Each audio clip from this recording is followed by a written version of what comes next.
Today we are the most numerous mammal on Earth. I just spent 2 months in Australia, and everywhere I went in Australia I would say, there are more human beings than all of the rabbits in the world. And right away they went, oh my God, that's a lot of people. They knew it right away. There are more of us than all the rats in the world, than all of the mice in the world. We are the most numerous mammal on Earth. And just the fact of our living, just as animals, we have to breathe the air and drink the water and eat food, and we have to clothe and shelter ourselves. Just the biological act of living, when there are 6.5 billion of us, means that we as a species have an enormous impact on the Earth. Just to live as animals. Think of the clothes that you wear and the food that you eat and all of the stuff in your homes and workplaces and schools. All of that is stuff that has come out of the Earth, used on our behalf, so that every one of us has a huge amplified ecological footprint, because so much technology is used on our behalf, and it doesn't end there. Ever since the end of World War II, we've had an incredible appetite for stuff.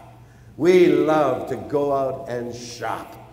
You know, I thought it was very significant after that enormous tragedy in the United States of 9/11. You'd think that the American president would be going, why? Why are they doing this? What is America? What did he say in his first public speech after 9/11?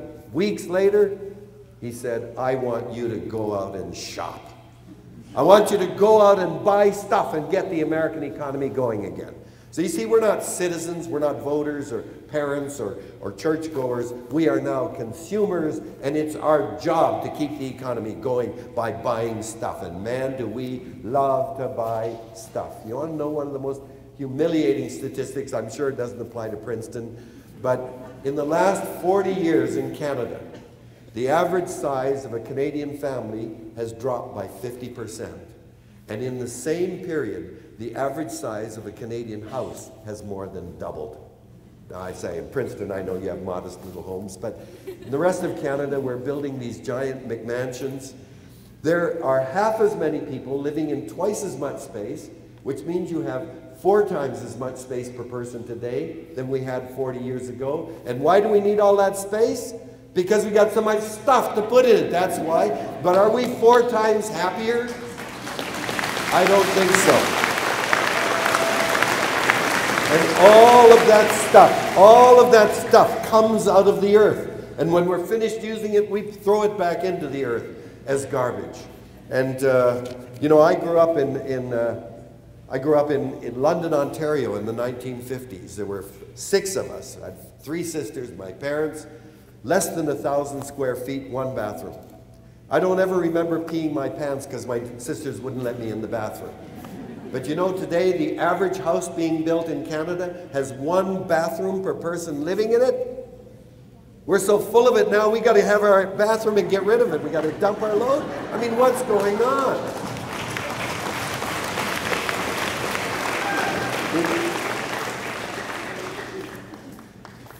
We have become a very destructive creature because of our consumptive demand, and that demand or appetite for stuff is delivered by a global economy that exploits the entire planet as a source of raw materials, and all 6.5 billion of us as a market for its products. So when you add all that together, our numbers, our technological muscle power, our consumptive appetite, and a global economy, we have become a new kind of force on the planet.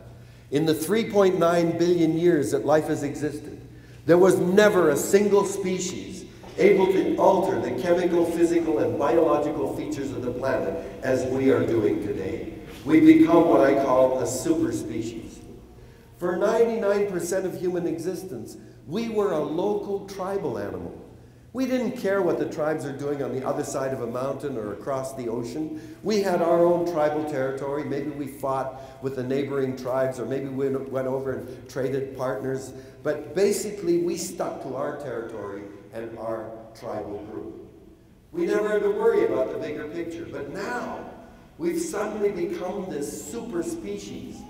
And now we have to ask ourselves, what is the collective impact of all 6.5 billion human beings on Earth?